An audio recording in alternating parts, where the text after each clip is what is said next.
உங்கள் இல்லங்களில் வந்து உங்கள் உள்ளங்களை உயிர்ப்பிப்பது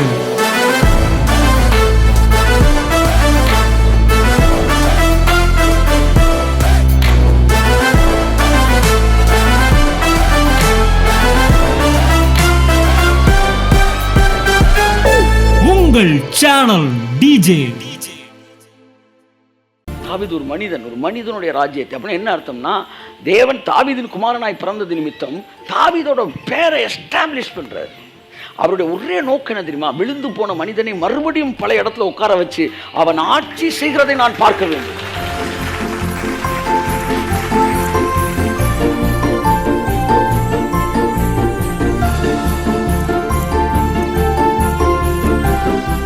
நமக்கு ஒரு குமாரன் கொடுக்கப்பட்டார். வாசிமா தொடர்ந்து.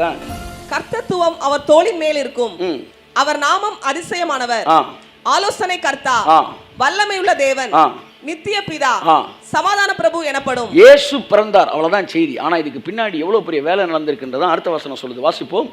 தாவீதின் சிங்காசனத்தையும், தாவீதின் சிங்காசனத்தை நல்லா கவனி. என்னுடைய சிங்காசனத்தை ஸ்தாபிப்பதற்காக நான் வரவில்லை, விழுந்து போன மனிதனுடைய சிங்காசனத்தை மறுபடியும் எடுத்து கட்டுவதற்காக நான் வந்தேன். அதான் சொன்னாரு, வானிலும் பூமியிலும் சகல அதிகாரம் எனக்கு கொடுக்கப்பட்டிருக்கிறது, ஆகையால் நீங்கள் புறப்பட்டு போயினார். என்ன அது கஷ்டம்? எனக்கு அதிகாரம் வந்துருச்சு, அதனால் நீ போன்றார். அப்படின்னு என்ன அர்த்தம்? என்னங்க அர்த்தம்? இந்த வசனத்தை என்னைக்காச்சும் யோசிச்சிருக்கீங்களா? வானத்திலும் பூமியிலும் சகல அதிகாரம் எனக்கு கொடுக்கப்பட்டிருக்கு, அதனால் நீ புறப்பட்டு போ அப்படின்னா உங்களுக்கு கொடுத்தா நீங்கள் தானே சார் போகணும்? இது எப்படி தெரியுமா இருக்கு? எனக்கு டிக்கெட் கிடச்சிருச்சு, நீ படத்துக்கு போகணும் மாதிரி இருக்கு. அப்படின்னா என்ன அர்த்தம்? என் டிக்கெட்டை உனக்கு கொடுத்துட்டேன்னு அர்த்தம். வானத்திலும் சகல பேர் எனக்கு கொடுக்கப்பட்டிருக்கிறது, ஆகையால் நீ புறப்பட்டு போய். அருமையான தேவனுடைய மகளே, நான் சொல்கிறேன், இந்த காலை வேளையில் நீ எவ்வளோ பெரிய பிரச்சனையோடு அமர்ந்திருந்தாலும், எவ்வளோ பெரிய கேள்விக்குறியோட குழப்பத்தோடு அமர்ந்திருந்தாலும், இன்றைக்கு சொல்லப்பட போகிற வார்த்தை உன் இருதயத்தில் மிகப்பெரிய வெளிச்சத்தை ஏற்றி வைக்கும் என்பதிலே சந்தேகமே கிடையாது. உன்னை எவ்வளவு முக்கியமாய் தேவன் கருதுகிறார் என்பதை புரிந்து கொள்ளத்தக்கதாய் கர்த்தர் உன் கண்களை திறப்பாராக. பாருங்க, தாவீதின் வாசமான வசனத்தை, தாவீதின் சிங்காசனத்தையும் அவனுடைய ராஜ்யத்தையும் அவர் திடப்படுத்தி. பார்த்தீங்களா? தன்னுடைய ராஜ்யத்தை ஸ்தாபிக்க அவர் வரவில்லை. அதான் சொல்றேனே, சாத்தானை கொல்லுவது தான், எதிர்ப்பது, அவனை அழிப்பது, ஏமாற்றுவது தான் தேவனுடைய திட்டம்னா 4ஆம் அதிகாரத்தில் முடிச்சிருப்பாரியா? அவர் வந்து ஜெயிக்கிறது கிடையாது. இங்க விஷயம், எவன் தோத்தானோ அவன் சந்ததியை வச்சு அவனை ஜெயிக்க வைக்கணும். எனக்கும் உனக்கும் பகை கிடையாது. அவள் வித்துக்கும் உன் வித்துக்கும் பகை உண்டாக்குவேன், அவர் உன் தலையை நசுக்குவார். என் அன்புக்குரியவர்களே, அப்ப தாவீதின் சிங்காசனத்தை வாசிங்க, அந்த வசனத்தை சீக்கிரம். தாவீதின் சிங்காசனத்தையும் அவனுடைய ராஜ்யத்தையும் அவர் திடப்படுத்தி அதை இது முதற்கொண்டு என்னென்றைக்கும் நியாயத்தினாலும் நீதியினாலும் நிலைப்படுத்தும்படிக்கு. பாருங்க, அவனுடைய சிங்காசனத்தை, தன்னுடைய சிங்காசனத்தில் தாவீதின் சிங்காசனத்தை, அவனுடைய ராஜ்யத்தை, தன்னுடைய ராஜ்யத்தை அல்ல தாவீதின் ராஜ்யத்தை திடப்படுத்தும்படிக்கு அவருடைய கர்த்தத்துவத்தின் பெருக்கத்திற்கும் அதன் சமாதானத்துக்கும் முடிவில்லை. நல்லா கவனிங்க. என்றென்றைக்கும் நியாயத்தினாலும் நீதியினாலும் நிலைப்படுத்தும்படிக்கு. இதுவரை இருந்த மனித, அதாவது விழுந்து போன மனித நீதியிலிருந்து விலகினவனை மறுபடியும் அவனை நீதியினாலும் நியாயத்தினாலும் எஸ்டாப்ளிஷ் பண்ணும்படிக்கு. கை தட்டுங்க. அவர் எதுக்கு தெரியுமா பிறந்திருக்கிறார்? எதற்காக? என்னுடைய சிங்காசனத்தை எல்லாம் சொல்லுங்க, என்னுடைய சிங்காசனத்தையும் என்னுடைய ராஜ்யத்தையும் அவர் திடப்படுத்துவதற்காக. ஆமென். தாவீது யாரு? தேவதூதனா? தாவீது ஒரு மனிதனுடைய ராஜ்யத்தை அப்படின்னா என்ன அர்த்தம்னா, தேவன் தாவீதின் குமாரனாய் பிறந்தது நிமித்தம் தாவீதோட பேரை எஸ்டாப்ளிஷ் பண்றாரு. அவருடைய ஒரே நோக்கம் என்ன தெரியுமா? விழுந்து போன மனிதனை மறுபடியும் பல இடத்துல உட்கார வச்சு அவன் ஆட்சி செய்கிறதை நான் பார்க்க வேண்டும். அதுதான் அவருடைய நோக்கம். அவர் பிறந்தது உங்களுக்காக.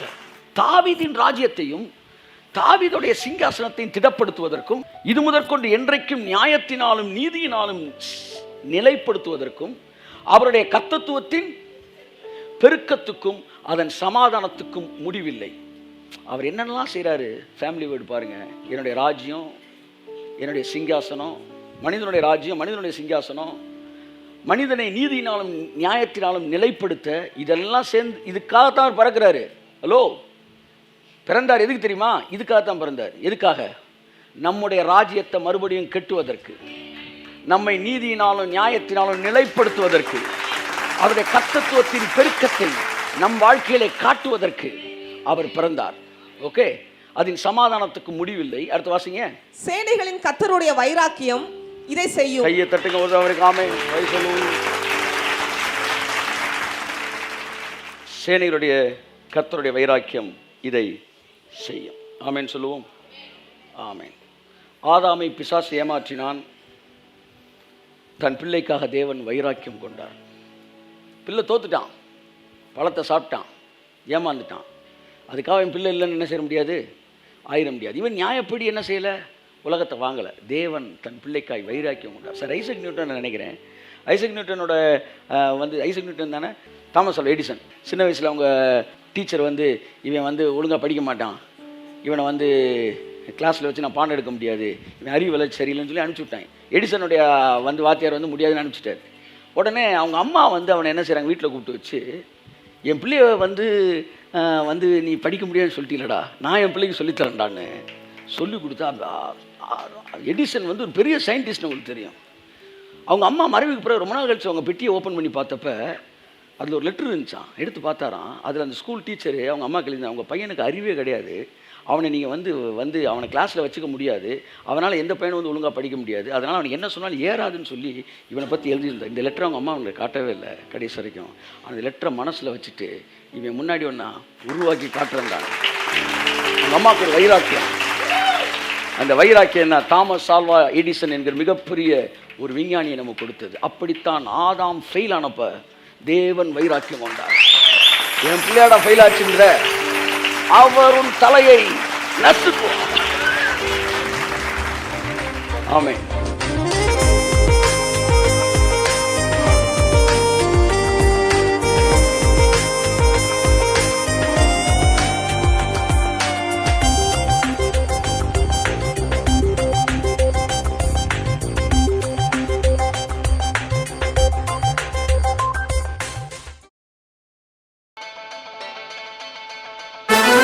உங்கள் இல்லங்களில் வந்து உங்கள் உள்ளங்களை உயிர்ப்பிப்பது